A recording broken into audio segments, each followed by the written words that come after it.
ఒకసారి నాకు కొంతకాలం క్రితం ఎప్పుడు 10 ఏళ్ల క్రితం ఒక ఆయన నాకు ఒక లెటర్ రాశాడనమాట.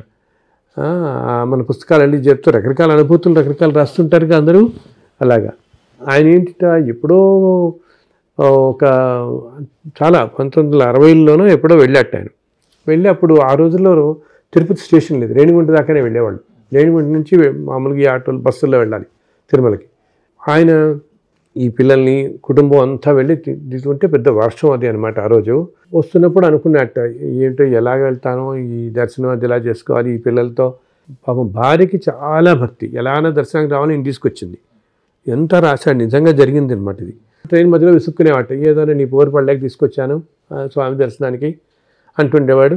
ఈ పిల్లల్ని వేసుకుని ఏమి ఆతన పడతామో, దర్శనం ఎక్కడ జరుగుతుందో, ఈ వర్షం ఇదంటే ఈ దిగ్గగానే స్టేషన్లో దిగుతాడు. రేణిగుంట స్టేషన్లో దిగ్గానే ఒక ఆయన పొడుగ్గా నామం పెట్టుకుని నామాలతో కనపడతాడు.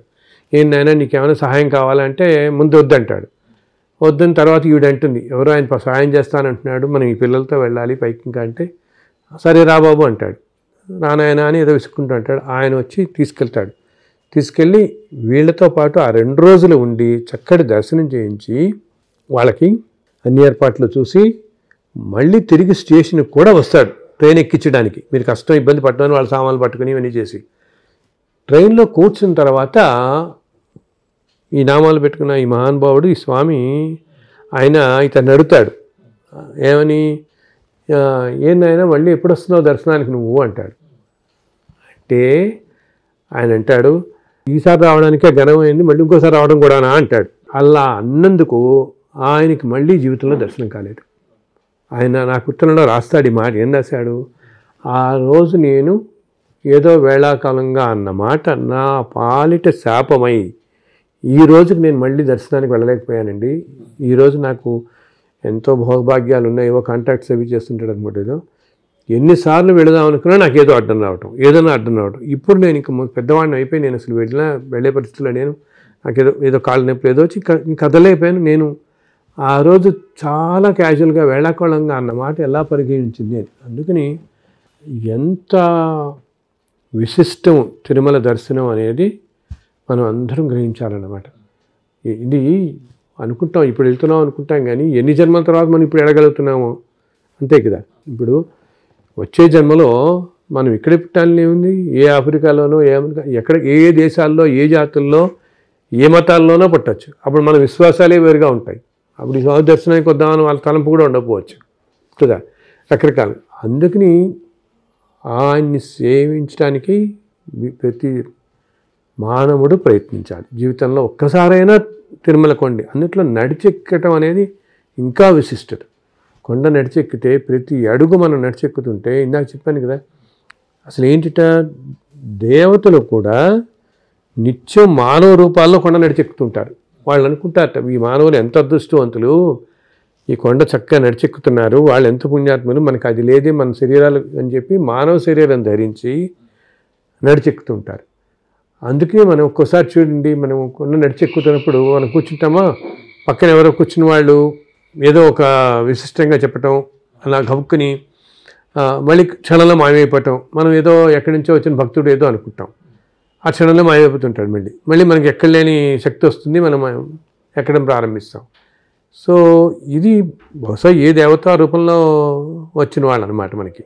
అప్పుడు ఇందాక చెప్పినట్టుగా తిరుమల యాత్ర సంకల్పించటం చేయటం అనేది కూడా ఎన్నో జన్మల పుణ్యఫలం వల్ల కానీ కాదు.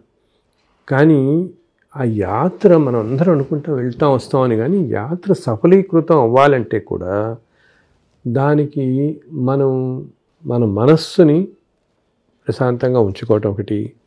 అండ్ ప్రతి క్షేత్రానికి ఒక క్షేత్రపాలకుడు ఉంటాడనమాట. ఆ క్షేత్రపాలకుడి అనుమతి లేకపోతే మనం ఆ క్షేత్రంలోకి అడుగు పెట్టలేకపోతాం. ఆ క్షేత్రంలో దేవత మన అనుగ్రహించినా ఈ క్షేత్రపాలకుడి అనుమతి కూడా ఉండాలి. తిరుమల క్షేత్రానికి క్షేత్రపాలకుడు పరమేశ్వరుడు. సో పరమేశ్వరుడు అనుగ్రహం లేకపోతే మన క్షేత్రంలోకి ఎంటర్ కాలేము. అందుకని ఎప్పుడైతే మనం తిరుమల యాత్ర సంకల్పం చేసుకున్నామో ఒక్కసారి పరమేశ్వరుడికి ప్రార్థించి, అయినా నేను ఇలా స్వామివారి దర్శనానికి తిరుమల వస్తున్నాను, నా ప్రయాణం అంతా కాస్త సక్రమంగా జరిగేలాగా చేయవలసింది, అనుగ్రహించవలసింది అని కోరుకుంటుని అలాగే తర్వాత స్వామివారిని ప్రార్థించి ఆయనని ఇలా వచ్చే నెల ఏదో మనం అనుకుంటాం కదా టైంలో, ఆ టైంకి వస్తాం అనుకుంటున్నాను, ఎటువంటి అవాంతరాలు ఏమీ కల్పించకుండా నీ దర్శనం మాకు అనుగ్రహించు తండ్రి అని చెప్పి మనస్ఫూర్తిగా మనం ప్రార్థించాలి. ఎందుకంటే ఈ కాలంలో, జీవితకాలంలో మనకి వచ్చే రోజు ఏం జరుగుతుంది, తర్వాత రోజు ఏం వస్తుంది మనకే తెలియదు. అందుకని మనం 2 నెలల ముందు 3 నెలల ముందు మనం ప్లాన్ చేసుకున్నప్పుడు ఆ క్షణానికి అప్పటికి ఏం వీలు కుదురుతుందో కుదరదో ఏదో తెలియపోవచ్చు.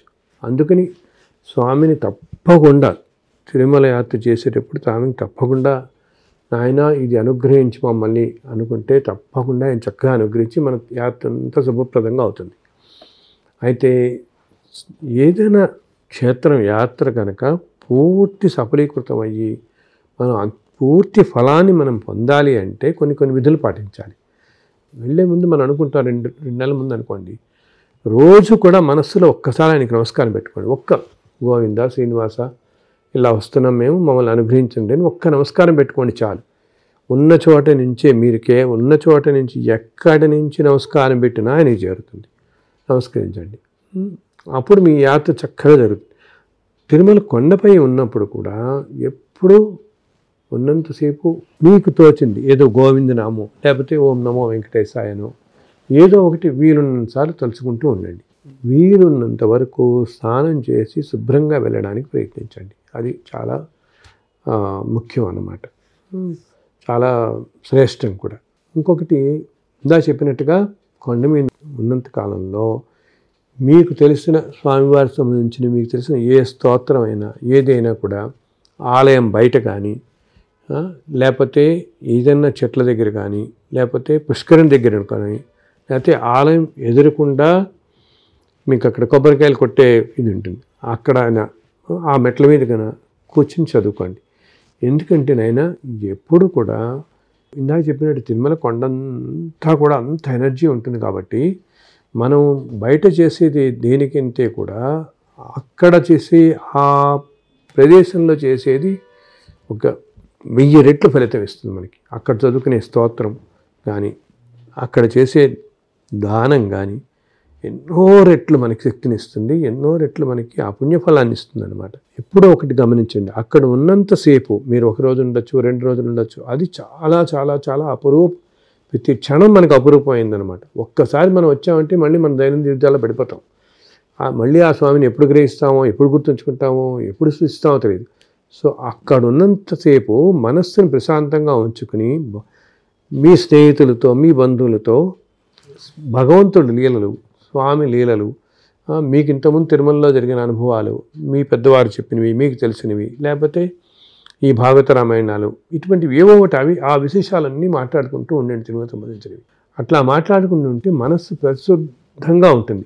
ఎప్పుడైతే మనకి మనస్సు ఎంతో ప్యూర్గా ఉంటుందో అప్పుడేమవుతుంది, అక్కడున్నే శక్తిని మనస్సు ఇంకా బాగా గ్రహించగలుగుతుంది, మనకి గ్రహిస్తుంది.